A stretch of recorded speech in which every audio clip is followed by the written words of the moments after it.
Hi everybody and welcome back to Jaffa Cooks, and today I'm going to show you how to make a stuffed butterflied lamb. It's the season of lamb, and what better than to take a piece of lamb and do something different with it instead of just putting it in the oven, roasting it and enjoying a nice Sunday roast. So I'm going to take a boneless piece of lamb today from the leg part. I'm going to look at how they've boned it, or deboned it. I'm going to butterfly it further, and then I'm going to stuff it with some homemade breadcrumbs, and this is just general bread that's left over in my fridge. And then just going to use some thyme, black pepper, garlic, salt. And then I'm going to show you how to roll the piece of joint as well. And then from there on, I'll let it rest for about half an hour, 40 minutes. And then I'll pop it in the oven, and then we'll roast it, and I'll show you what it looks like towards the end. At the same time, that's the inside of it. But there's always a nice feeling if you get that additional flavor and aroma of something else. So instead of just having olive oil, we're going to make sure that we insert into the skin, between the skin and the meat, layers of garlic and mint. That'll give it that nice fresh smell as well.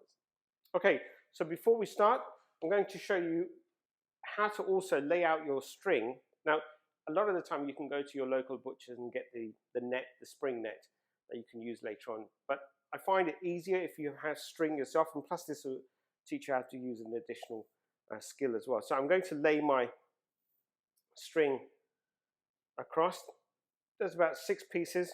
You could use 5. It's entirely up to you. There's no real mathematics behind it. So long as there's enough string to ensure that your joint is correctly wrapped and it doesn't fall, and the mixture doesn't fall through. Yeah, that's good. So about 6 pieces of string, 14 to 18 inches long, just depends on the size of the lamb as well. So I've got my string laid out and ready to place the lamb on top. But before I do that, I've got my stuffing to prepare. So I'm just going to take my stuffing. Again, it's just regular breadcrumbs that you've got in your fridge. If you haven't got breadcrumbs, then just use general bread and then put it through the blender. So in there, I'm just going to mix in some garlic salt, dried thyme. Now you could use fresh, but I last minute changed my mind to thyme instead of sage. So I had dry thyme. You can use dry. If you've got fresh thyme, use fresh thyme. But if you are using dried or fresh, the ratio is slightly 3 to 1. Use less of dried and more of the fresh. The dried is quite strong. So it looks like my dried ingredients are mixed in. Now I'm going to do is just pour in some oil, so this will bind it together. And then when I'm filling the lamb, it shouldn't fall out the sides. Welcome back everyone. So I've just mixed in my olive oil into the breadcrumbs, salt, thyme and black pepper. Nice. May taste a little bit salty, but that's fine because there's a lot of meat there that's going to be coated inside. The next step we need to do is basically take the lamb now and place it on top of the string. Now when lamb is deboned, depending on who your butcher is as well, they'll debone it based on their own way. So sometimes you'll find larger pieces of meat on one side and not too large on the other. But what we want to do is basically open the pieces of larger chunks of meat and also make sure it's evenly placed so we can then stuff it accordingly. So I've got a couple of big chunks here, a small chunk here, and a fairly large chunk on the side. And there is fat in there as well. So I would leave the fat as is, and I would just try and open up without making deeper cuts. So I would say maybe ½ an inch cut. There's one there. I'm going to make one there. Probably one there. And another one there. And what we want to do is stuff this lamb with the breadcrumbs.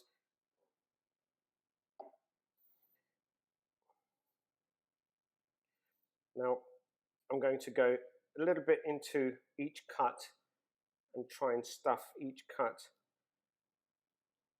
with this stuffing. So you'll see that in some cases I've seen even my mum just pile everything in the middle, try to roll it up, and it does work. But when you cut it or when you try and roll it, a lot of it does fall out, and you don't experience the, shall we say, the stuffing with every bite. Whereas in this case, later on when I'll show you this, when you slice the lamb, you'll see stuffing in probably a lot of areas apart from just the middle. So that part does definitely bring in that added taste. Okay, welcome back everyone. So now we're going to take this lamb and I'm going to roll it. But before I roll it, I just want to face it towards you. And so you can see that the wider pieces on this side and the narrow pieces at the front, there's not much of a difference, but there is, when you look at it from top down, there is a wider piece and narrow piece. So I'm just going to now roll the wider piece first. Now you might find a few bits of crumbs may start falling out, but that's fine, don't worry. That's okay. So I'm going to now take, this is where you, actually, you know what, moving closer, have a look. So I'm just bringing one side of the string over to the other side to meet in the middle. And what I'm going to do is just to show you, there's my first knot. And then I'm going to take another knot, and really it's double knotting it. And then I'm going to pull it. And this will basically hold the meat until I put the final knot over the top. There you go. So that's my first knot to tie up my lamb. Now, we don't want to over tighten the middle, because if we over tighten the middle, everything's going to fall out from the sides. So I'm just going to move the string, you can shimmy the string across to the point where I just want to meet it in the middle. So again, first knot, second knot, and then I'm just going to pull it.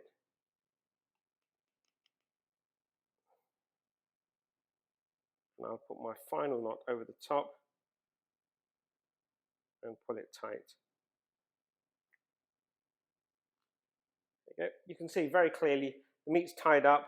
There's very little that's come out. If it has come out, it's not a problem. Don't worry about it, just try and stuff it back in. Now what I'm going to do next is turn this beautiful piece of lamb over, and I'm going to start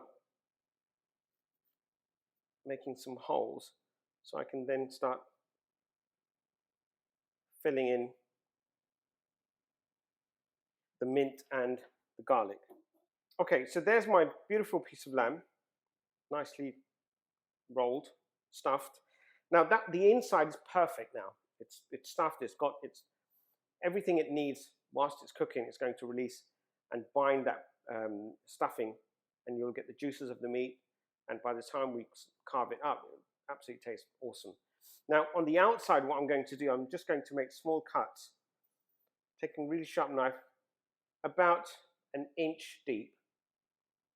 Now the reason why I'm doing that is I'm going to take mint and garlic and I'm going to stuff it, and by stuffing it I'm going to create that added element on the outside that will also seep in inside as well. Now what I'm going to do, I've got some garlic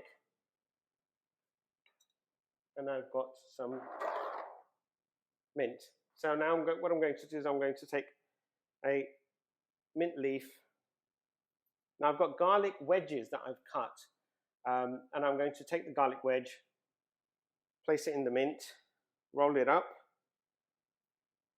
and I'm going to now stuff this directly into the cut that I made. There you go. And then I'm going to close that cut. So I'm going to carry on doing this, and then I'm going to come back and show you what this looks like in about a few minutes' time. See you shortly. Welcome back everyone. So I've stuffed my lamb with mint and garlic. Now if you look carefully, absolutely looks like a dream.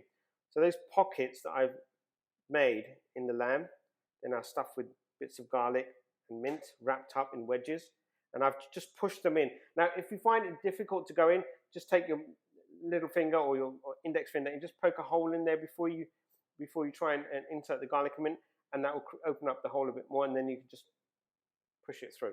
One thing I do want to mention is that when you're stuffing the mint and garlic in there, make sure it goes inside the meat. You don't have any outside. Otherwise, what will happen is that will burn. So we don't want that burning look or the flavor of mint really spoiling the lamb. So please do bear that one in mind. Okay, last couple of things. I'm going to coat this in olive oil, salt and pepper, and then I'm just going to allow it to then rest for about half an hour in the fridge, bring it back out, and then I'm going to cook it off, and I'll show you what to do with it after that. All right, so just a bit of olive oil. I've got a couple of spoons here. Just going to make sure I pick every element of that olive oil. Now, a lot of people say olive oil doesn't make any difference. I think it does. Good ingredients does give you good food, but that doesn't mean that you have to go for the best. Try and use nice products, especially when it comes down to when it comes down to olive oil. Try not to use pomace olive oil, because it's not really the same thing. If you can afford it, try and use extra virgin olive oil, cold pressed preferably. But if not, just general olive oil is good as well. So I've nicely coated my lamb. I'm just going to take salt, sprinkle it over the top. Now this is a big piece of meat. The joint is quite large. It's about 2.5 kilos. So you may see that I'm putting quite a bit of salt on this, but that's because the sheer size of the lamb. I'm just going to now get a little bit more on the side. And some of this will seep into the bones and the gravy that I'm going to make a bit later on. So number 2 is I'm going to now, a bit later on, show you what to do with the bones. If you have bones, great. If you don't have bones, not a problem at all. Just use what you can. If you've got bones, that would be really good. If not, then I'll just use some vegetables, or you could use a rack, or just leave it in the pan as is.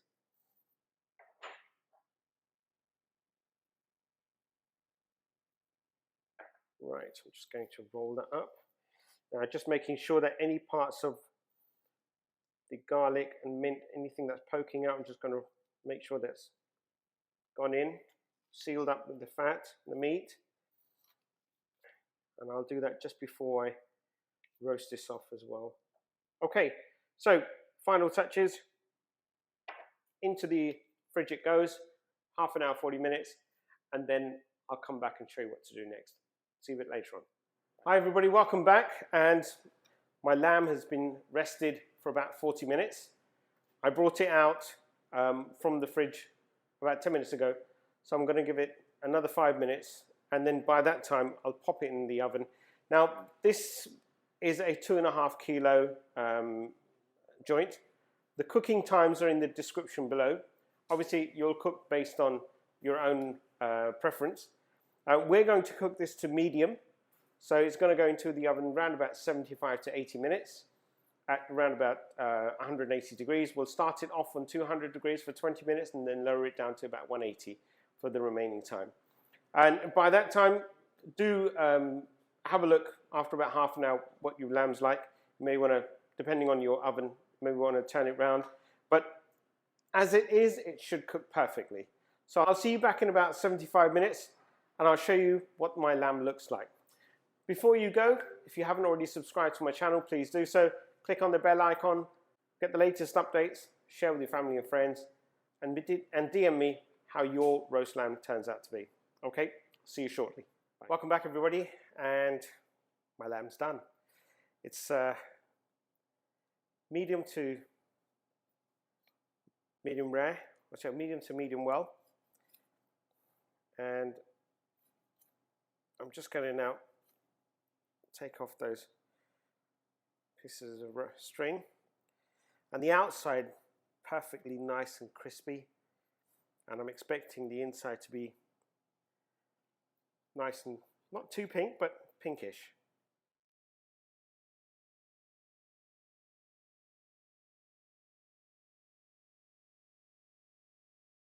So there's my lamb, nice and pink in the middle.